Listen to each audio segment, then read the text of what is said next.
कि हसनी सादात हमेशा हुसैन की औलाद पर कुर्बान होते रहे। ये सिलसिला, ये जुमला रहेगा जहन में। जो हसनी सादात थे ना, चाहे वो कासिम इब्ने हसन हो करबला में, चाहे वो अब्दुल्ला इब्ने हसन हो करबला में, और बाद में हसनी सादात हो, चाहे वो अब्दुल्ला महज हो, चाहे वो मोहम्मद इब्राहिम हो जिन्हें मंसूर दमानखी ने हमेशा कैद में रखा, चाहे वो अब्दुल्ला इब्ने हसन मुसन्ना इब्ने हसन मुश्तबा इब्ने अली इब्ने अबी तालिब। अब्दुल्ला इब्ने हसन मुसन्ना थे इमाम हसन के पोते, इमाम हुसैन के नवासे। ये बगदाद में कैद में थे, इबादत में मसरूफ थे, हसन की औलाद में से। सिपाही ने कहा कि हाकिम वक्त ने तोहफा भिजवाया आपको। नमाज पढ़कर जब तोहफे को खोला तो जवान बेटे का कटा हुआ सर था, मोहम्मद नफ्से जकिया का सर। पेशानी को भूसा लिया और कहा कि हसन की औलाद इसी काबिल और लायक है कि वह अल्लाह की राह में ऐसे शहीद होती रहे। फिर चाहे वो हुसैन शहीद फख्र हो जो हसन की औलाद में से, हुसैन इब्ने अली इब्ने हसन मुसल्लस इब्ने हसन मुसन्ना इब्ने हसन मुश्तबा इब्ने अली इब्ने अबी तालिब। और आप जिस शहर में मस्कून है, अब्दुल्ला शाह गाजी हसन मुश्तबा अलैहिस्सलाम की औलाद में से। हसन मुश्तबा की औलाद वो जा बजा इस्लाम पर कुर्बान होती रही। हसन मुश्तबा की औलाद हुसैन इब्ने अली के खानवादे पर कुर्बान होती रही। मैं आपसे क्या अर्ज करूं, हसन ने तावीज बांधा था ना,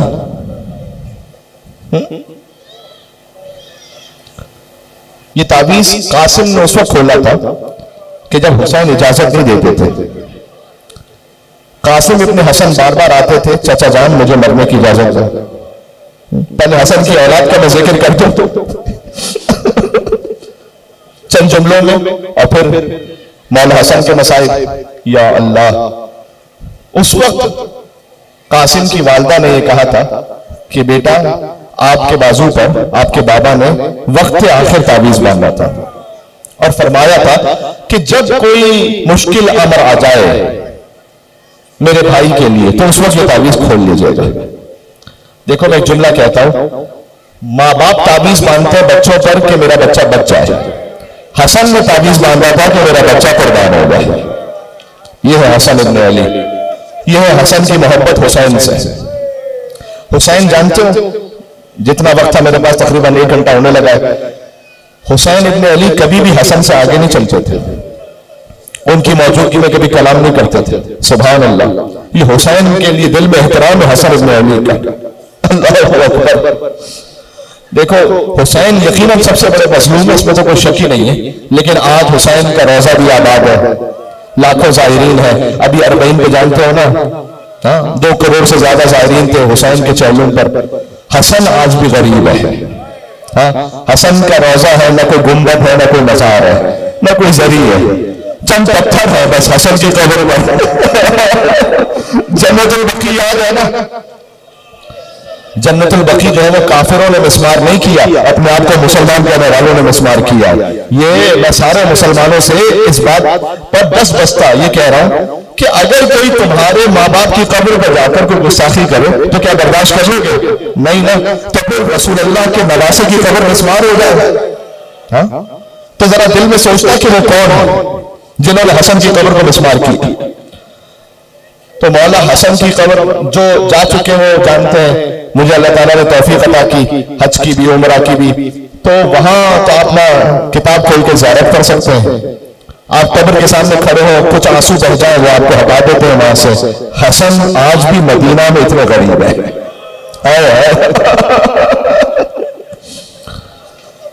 जब कासिम ने वो ताबीज करा ना जो हसन ने बांधा था, उसमें तहरीर लिखी हुई थी कि भैया हुसैन मैं मौजूद रहूंगा आपकी नुसरत के लिए जाहिरी तौर पर, मेरी नियामत में मेरे बेटे कासिम को कुर्बान होने की इजाजत दे दीजिएगा। देखो करबला में फकत 2 लाशें का अमाल हुआ है, एक हुसैन का लाशा, एक कासिम का लाशा। क्यों?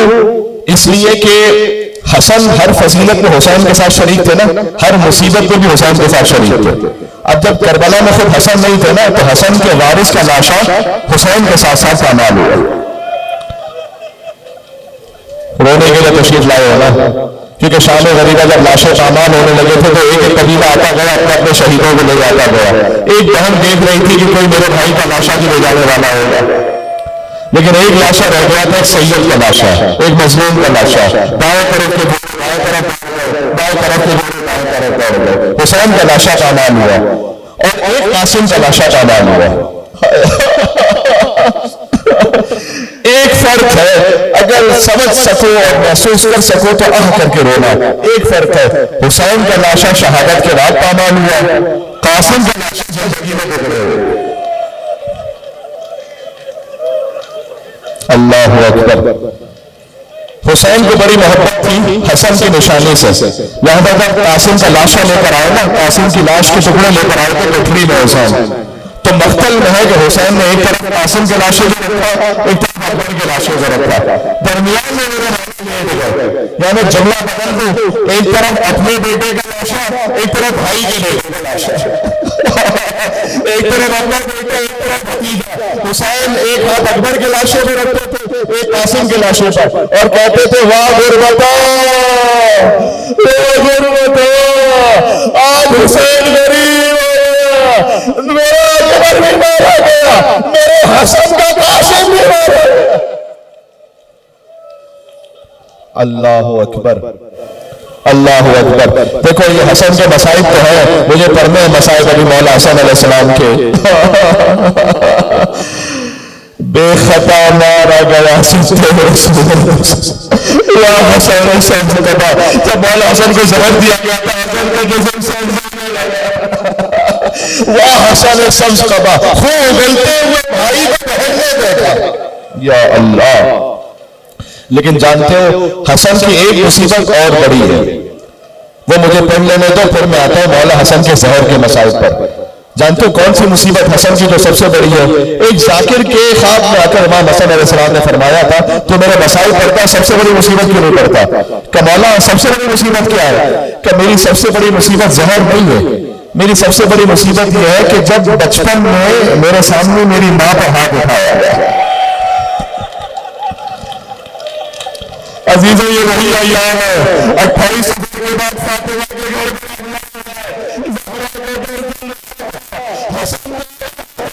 कोई सैयदा पर हाथ उठा ले, मौला हसन अलैहिस्सलाम।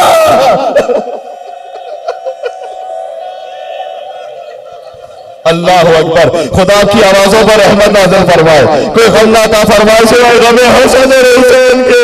हसन का दर चल रहा है इन्हीं अय्याम में। मौला हसन अलैहिस्सलाम मदीना की गली से नहीं गुजरते थे। हाँ, मातम करना, मदीना की गली से रास्ता सामने होता था ना, मौला हसन अलैहिस्सलाम वहां से तशरीफ नहीं ले जाते थे, किसी और गली से तशरीफ ले जाते थे। तो किसी ने कहा कि मौला ये इस गली से क्यों नहीं तशरीफ ले जाते? कि मुझे याद आता था मेरी माँ दरबार से वापस आ रही, इसी गली में फातिमा की तहरीर को पढ़ा गया। अब मेरी ज़बान चलती नहीं है, मैं क्या करूं? बीबी के मसाइब पढ़ने में हया आ जाती है। सैयदा पर वसूल हुआ, कहते मेरी माँ इसी गली में मदीना में गिर गई, मैं साथ में था, सैयदा की रिदा मदीना की खाक में खाया। अल्लाह अकबर। देखो ये वही अय्याम है। अब मैं क्या पढ़ूं? अय्याम मौसिनिया जिन्हें कहा जाता है। बाज रिवायतें हैं, बाज ने कहा कि 45 दिन बाद सैयदा के घर पर हमला हुआ रसूलुल्लाह की वफात के। बाज ने कहा 3 दिन बाद। बाज ने लिखा है कि एक बार हमला नहीं हुआ, सैयदा के घर पर बार बार हमला हुआ। हाँ, और जब दर चला, या अल्लाह, चूंकि पहली रबीउल अव्वल एक रिवायत है तो मुझे जुमला कहना हम बिल्कुल मुत्तसिल है ना। पहली रबीउल, जब सैयदा की गोद में रसूलुल्लाह का सर था तो 28 सफर पे जानते हो क्या हुआ था? दक्कुल बाब हुआ। सैयदा ने कहा कि मेरे बाबा अभी अभी इस्तिराहत फरमा रहे हैं, तू कुछ देर बाद आ जाना। थोड़ी देर बाद फिर दक्कुल बाब हुआ। सैयदा ने कहा कि मैंने तुझसे कहा था मेरे बाबा इस वक्त शदीद अलील है, तू फिर कभी आ जाना। जब तीसरी दफा दक्कुल बाब हुआ तो सैयदा गिरिया फरमाने लगी। रसूलुल्लाह की आंख खुली, फरमाया कि बेटी अभी आपका बाबा जिंदा है, ये गिरिए का सबब क्या है? कि बाबा एक शख्स बार बार दरवाजे पर आता है, मैं उसे बार बार मना करती हूँ, फिर दखुल बाप करता है। हुजूर ने फरमाया था, ऐ सैयदा ये आपके दर का एहतराम है। या सैयदा सैयदा, ऐ बेटी जो आ रहा है वो न किसी नबी से इजाजत लेता है, न किसी वसी से, न किसी वली से। ऐ सैयदा ये मालिकुल मौत है, लेकिन जब तक आप इजाजत ना दे आपके घर में दाखिल नहीं हो सकता। या रसूल अल्लाह, जब तक मालिकुल मौत को फातिमा इजाजत ना दे वो नहीं हो सकता। 3 दिन बाद उसी फातिमा का दर चल रहा था। फातिमा दर दीवार के दरमियान थी, पहलू शिकस्ता था, मुझे संभाल ले, मेरे शिकम में जो मोहसिन था वो मार दिया गया। गिरिया करना, हाँ मातम करना मामूली मसाइब नहीं है, ये इमाम हसन के सबसे बड़े मसाइब है। मौला इन मसाइब को याद करके रोते थे। जी बस फातिमा खुद भी मजलूमा है और उनके बेटे भी मजलूम है। हसन मुश्तबा को एक बार जहर नहीं दिया गया, तारीख में है कम से कम 3 मरतबा पहले जहर दिया गया, और जब बाहर का जहर कामयाब नहीं हो पाया ना, तो फिर घर के अंदर जौदा बिनते अशस बीवी ने जहर दिया। 1 लाख दिरहम किसने भिजवाए थे उस जहर के लिए, वो तारीख में जाके देख लेना।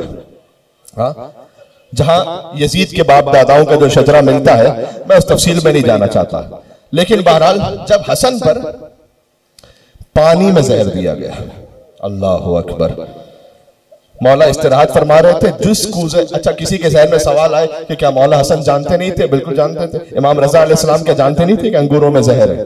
क्या मौला हुसैन करबला जाते वक्त जानते नहीं थे वहां शहादत है? लेकिन इमाम ने फरमाया है कि हम अपनी मौत को खुद इख्तियार करते हैं अल्लाह के इज़्ज़त से। जी, जाहिरी असबाब ये पानी में जहर मिला हुआ है। मौला हसन अलैहिस्सलाम आधी रात को उठे, पानी नोश फरमाया, उस पानी में जौदा बिनते अशद ने जहर मिलाया था। बस फौरन ही हसन ने कहा, भैया हुसैन मेरा जिगर कट गया। हसन का जिस्म अतर सब्ज होने लगा, कैफियत वो आई कि जिगर के टुकड़े कट कट के लगन में गिरने लगे। इमाम हुसैन अलैहिस्सलाम पहुंचे। अब ये पहला मौका था कि हसन से हुसैन जुदा हो। हुसैन के लिए मेरा सर था कि भैया हुसैन को छोड़कर ना जाओ भैया, लेकिन हसन ने तसल्ली दी कि हुसैन इतना गिरिया लेकर ला यौमा का यौम का या अब्दुल्लाह, जैसे आपकी मुसीबत का दिन है वैसे किसी की मुसीबत का दिन नहीं है। इसलिए कि हसन की शहादत के बाद कासिम को तमाचे नहीं मारे, हुसैन शहीद हुए, सकीना के रुखसारों पर इतने तमाचे लगे, सलाम उस बच्ची पर जिसके रुखसारों का रंग बदल गया। 2 जुमले मुझे और पढ़ने। हसन इब्ने अली ने वसीयत फरमाई थी कि मुझे नाना के पहलू में दफन करना।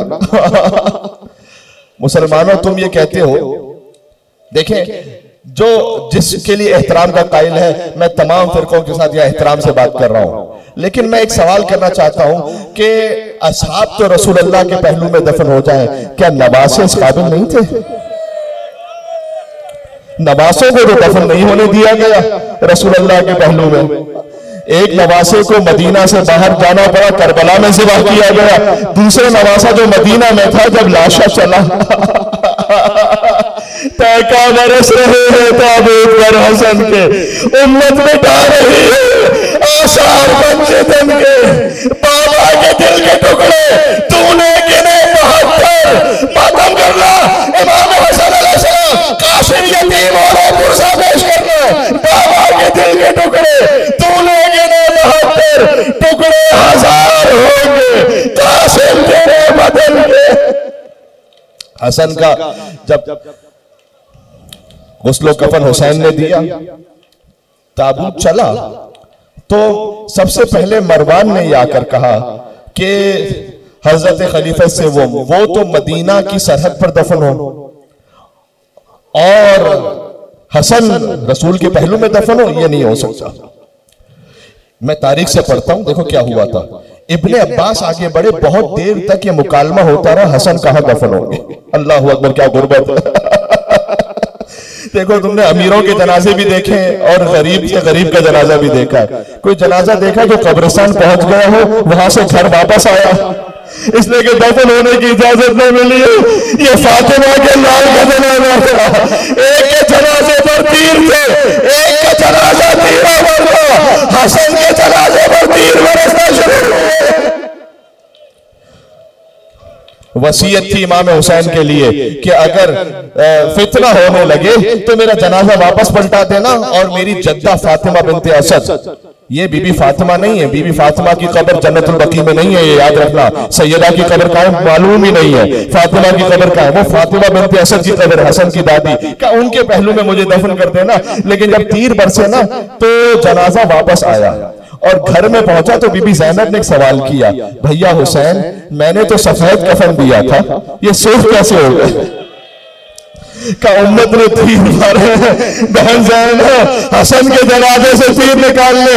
अल्लाह ने सब्र ज़ैनबी, एक भाई के जनाजे पर तीर लेके करबला में एक भाई का लाशा तीरों पर देखा, यहाँ भी सब्र किया, वहां भी सब्र किया, बस कहती जाती थी नाना आपके पहलू में हसन दफन ना हो सके, तीर निकालती गई। आखिरी जुमला मैं हाथों को जोड़ के कहूंगा, बीबी आपने हसन के जनाजे से तीर निकाल लिए, करबला में हुसैन के जनाजे से तीर के। बीबी कहेगी मदीना में ज़ैनब के हाथ खुले हुए थे, करबला में ज़ैनब के हाथ गर्दन से बंधे हुए थे। अजीजों, हसन का जनाजा चलो जन्नतुल बकी में दफन हुआ। मैं कहूंगा मौला दो मरतबा से ही कफन मिल गया, आपके भाई हुसैन का लाशा 3 दिन तक मैं गौरव कफन हुसैन का लाशा उठाने वाला हूं।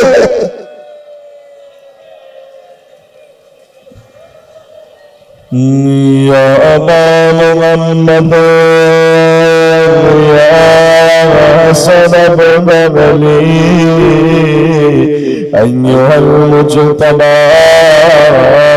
या इब्न रसूलल्लाह या हुज्जतल्लाह अला खल्क़े।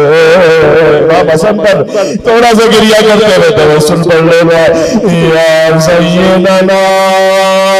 देखो जन्नतुल बकी में ऐसे ही अंधेरा होता है रात में, वहां इतनी रोशनी भी नहीं होती है, इतना चराग भी नहीं होता। खुदा की कसम हसन की कब्र पर एक चराग भी नहीं है, एक शमा भी रोशन नहीं है, बिल्कुल तारीक है हसन की कब्र। इमाम ज़माना मुझे नहीं मालूम आपको जन्नतुल बकी की टूटी हुई कब्रों पर बैठकर हसन का मातम करने वाले मेरा मौला इमाम ज़माना, सब मिलकर आखिरी तवस्सुल या सैयदना व मौलाना इन्ना तवज्जहना वस्तशफअना व तवस्सलना बिका वक़द्दमना बैन यदाही आजाबना बाब हसन बरिया जिया। इतना बड़ा मजमा है, थोड़ा सा और लाला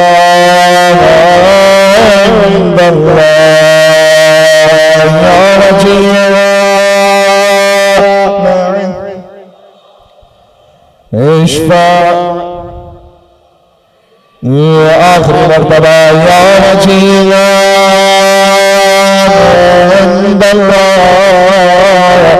इश्फा लना